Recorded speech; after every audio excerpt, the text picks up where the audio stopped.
Welcome back, everybody. So now we're going to explore that AndroidManifest.xml file.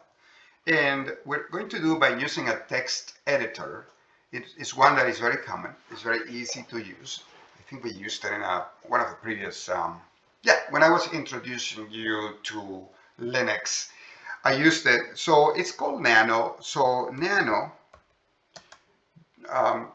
is the name of the program. It comes with your distribution of Linux in Ubuntu.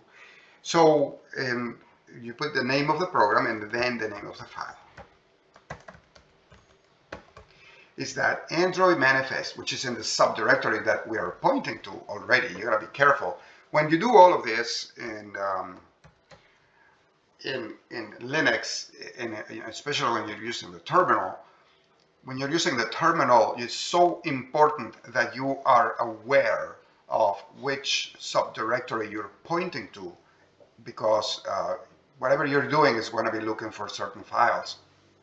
As you recall, in the previous video, I actually made a mistake and I started to run a program where I was not pointing to the right directory, but I caught myself before I even entered and saw the error. I reversed and went back and had to move my pointer to the right subdirectory. So the same thing for you.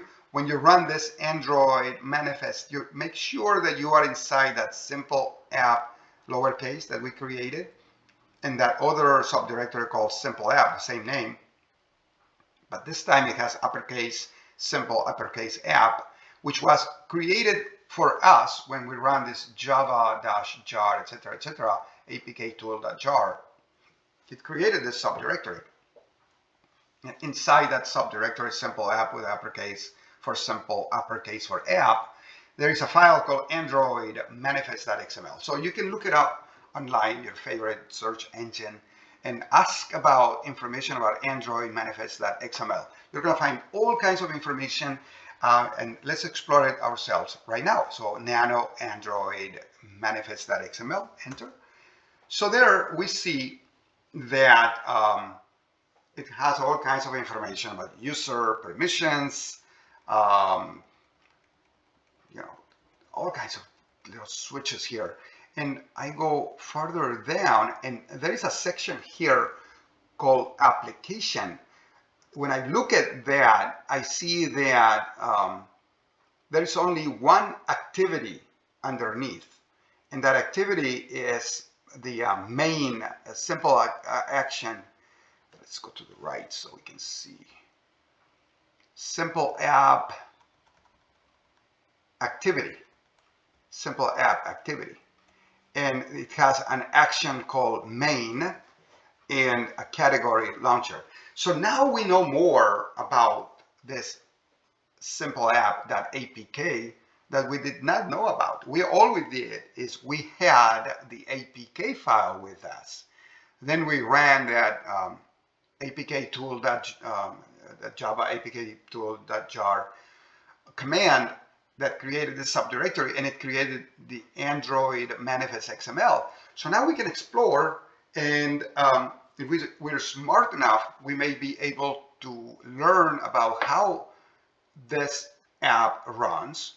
And in another project later on, project 6, I think next week or the week after, there is a project where we exploit and we look at an XML, Android manifest XML file to find out that there may be some security issues, something we can exploit. So a hacker or somebody that wants to learn about your app and explore and maybe even enter and break your app or break the password or do something like that, people can look at a file like this and explore further and be able to do things to it or with it, right? So we're not going to do that right now. We are simply, and not in project 5, we're simply looking at and identifying that we have a way to explore the Android manifest.xml file.